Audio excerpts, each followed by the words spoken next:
Welcome to Cavin's academy. நம்ம டிஎன்பிசியுடைய revised சிலபஸை base பண்ணி தான் வீடியோ அப்டேட் பண்ணிட்டு இருக்கோம். ஸோ அதனுடைய தொடர்ச்சியாக பார்க்கக்கூடிய வீடியோ எது அப்படின்னு பார்த்தீங்க அப்படின்னா, ஸோ வீரமாமுனிவர் அவரை பற்றி தான் நம்ம வந்து பார்க்க போகிறோம். ஸோ வந்து பார்த்தீங்கன்னா 17ஆம் நூற்றாண்டில், அதாவது 1680 டு 1747 இவருடைய பிறந்த ஆண்டு, இறந்தது 1747 இறந்திருப்பாரு. ஸோ இவர் வந்து தமிழகத்துக்கு வருகை தந்தனுடைய நோக்கம் என்னன்னு பார்த்தீங்க அப்படின்னா, சமய பணி ஆற்றுவதற்காகத்தான் தமிழகம் வந்திருப்பார். ஸோ அது மட்டும் கிடையாது, தமிழுக்காக நிறைய தொண்டுகள் பண்ணியிருக்கார். இதனைத் தொடர்ந்து பின்னாடி வந்தவரை ஜி.யு. போப்பும் அப்படித்தான். சமயப்பணி மற்றும் தமிழ் தொண்டு இரண்டையும் ஒருங்கி ஆற்றியவர் ஜி.யு. போப்பவர். ரெண்டு பேருமே வந்து பார்த்தீங்க அப்படின்னா வெளிநாட்டவர்கள் தான். ஸோ வீரமாமுனிவர் அவர்கள் பிறந்தது வந்து பார்த்தீங்க அப்படின்னா இத்தாலி நாட்டில் வந்து பிறந்திருப்பார். இன்னைக்கு நம்ம திருக்குறளை லத்தீன் மொழியில மொழிபெயர்த்து கூடிய பெருமைக்குரியவர் யார் அப்படின்னு பார்த்தீங்க அப்படின்னா வீரமாமுனிவர் அவர்கள் தான் பண்ணியிருப்பார். ஸோ அதே போல ஆங்கிலத்தில் அப்படின்னு பார்த்தீங்கன்னா ஜி.யு. போப் அவர்கள் வந்து பண்ணியிருப்பார். ஸோ வீரமாமுனிவருடைய தமிழ் தொண்டுகளில் நாம் வந்து பார்த்தோம் அப்படின்னு கேட்டிங்கன்னா, ஸோ 1710 தனது 30வது வயதுல தமிழ்நாட்டுக்கு வருகை வந்த இவர் வந்து பார்த்தீங்கன்னா தமிழ் மேல ரொம்ப பற்று கொண்டு தான் தமிழையும் தெலுங்கையும் கற்றுக்கொள்கிறார். ஸோ அதுக்கப்புறம் கூட அப்படியே பேரலா சமயப்பணியும் ஆற்றிருக்கிறார். ரெண்டுமே வந்து பண்றாரு, கிறிஸ்துவ சமயப்பணி எக்ஸாக்டா. ஸோ அதுக்கப்புறம் வந்து பார்த்தீங்க அப்படின்னா இவர் முதல்ல தமிழில் வந்து தோன்றிய முதல் அகராதி என்று சொல்லக்கூடிய சதுரகாதியை இவர் தான் வந்து எழுதுறாரு.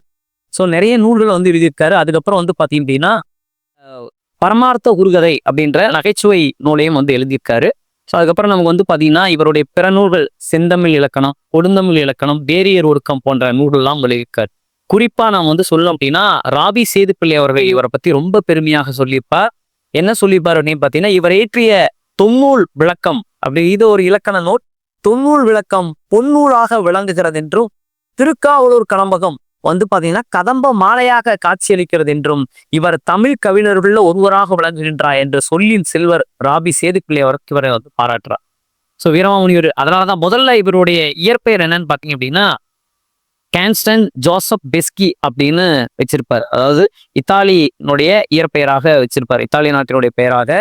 இந்த கான்ஸ்டன் அப்படின்ற பெயருக்கு என்ன விளக்கம்னு கேட்டீங்க அப்படின்னா, இத்தாலிய மொழி சொல்லுக்கு அஞ்சாமை என்று அப்படின்னு அர்த்தம். கான்ஸ்டாண்டின் அப்படின்னா அஞ்சாமை அப்படின்னு அர்த்தம். பிறகு தமிழ் மேல் கொண்ட பற்றின் காரணமாக தனது பெயரை தைரியநாதர் அப்படின்னு வந்து மாற்றிக்கிறார்.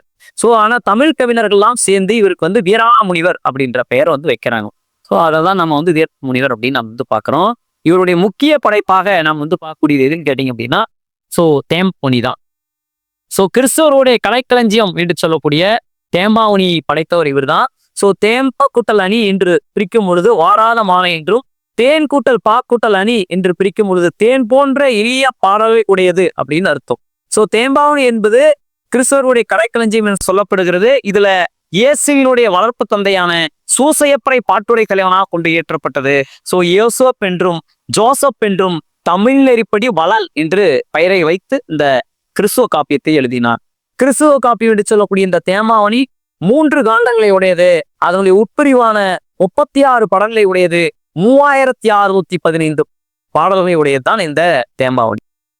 ஸோ இதுல வந்து பாத்தீங்கன்னா வளர்ப்பு தந்தையான அவரை பத்தி தான் அவர் எழுதியிருப்பாரு. இந்த தேம்பாவணின்றது நமக்கு வந்து 8th ஓல்டு புக்லேயும் சரி, அதுக்கப்புறம் 10th நியூ புக்லயும் இருக்கும், +2 ஓல்டு புக்லயுமே இருக்கும். இது கூட நீங்க ஓல்டு புக்ல படிச்சிருப்பீங்க. ஒரு மன்னன் வந்து இருப்பான், அவன் வந்து பாத்தீங்கன்னா அந்த அரக்கன் ஒருத்த வந்து பாத்தீங்கன்னா அந்த நாட்டை அடிமைப்படுத்தி வச்சிருப்பான். ஸோ என்ன தோற்கடிக்கிறவன் யாரோ அவனுக்கு நான் அடிமை, ஆனா என்ன இந்த வந்து அந்த தோற்கடிக்கிறவன் நான் அடிமை அப்படின்னு சொல்லியிருப்பான். ஸோ அந்த டைம்ல தாவீது அப்படின்ற இளைஞன் வந்து இந்த விஷயத்தை கேள்விப்பட்டு நான் அவனை தோற்கடிக்கிறேன் அப்படின்னு சொல்லியிருப்பான். அந்த மன்னர் அதற்கு தேவையான பொருளுதவிகள் தரேன் அப்படின்னு சொல்லியிருப்பான். அதெல்லாம் எனக்கு வேண்டாம் அப்படின்னு சொல்லிட்டு கவடைகள் பூட்டப்பட்ட அந்த வில்லம்ப எடுக்க விடுவான். ஒரே இடையில அந்த அரக்கன் வந்து இறந்துருவான். ஸோ அந்த மன்னன் தனது மகளை தாவீத் வந்து திருமணம் செய்து கொடுப்பதாக சொல்லியிருப்பான். இது +2 புக்ல இருக்கக்கூடிய கண்டென்ட்.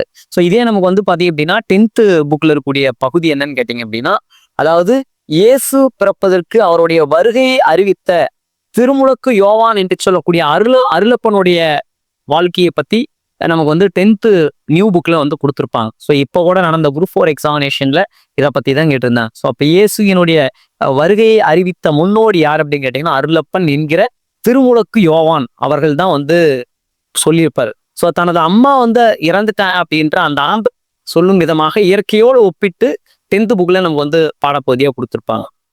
ஸோ வீரமாமுனிவர் அவர்கள் வந்து பார்த்தீங்க அப்படின்னா தமிழ்ல எழுத்து சீர்திருத்தம் வந்து பண்ணியிருப்பாரு. எழுத்து சீர்திருத்தம் அப்படின்னு எந்த மாதிரினா, இதில் நமக்கு வந்து புக்கில் கொடுத்துருப்பாங்க. இப்போ எழுத்து சீர்திருத்தம் இப்போ நம்ம ஏ அப்படின்ற இந்த குறியில நமக்கு எப்படி கொடுத்துருப்பாரு அப்படின்னா ஏ அப்படின்னு வந்து கொடுத்துருப்பாரு.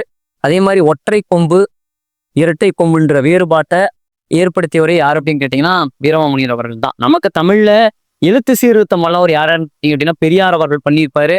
அதுக்கப்புறம் வந்து பாத்தீங்க அப்படின்னா அயோத்திதாச பண்டிதர் பண்ணியிருப்பாரு. அதற்கு முக்கிய வந்து பாத்தீங்கன்னா முதலிடத்துல இருப்பது யாருன்னா வீரமாமுனிவர் அவர்கள் தான். ஸோ எழுத்து சீர்திருத்தத்தை வந்து பண்ணியிருக்காரு வீரமாமுனிவர்.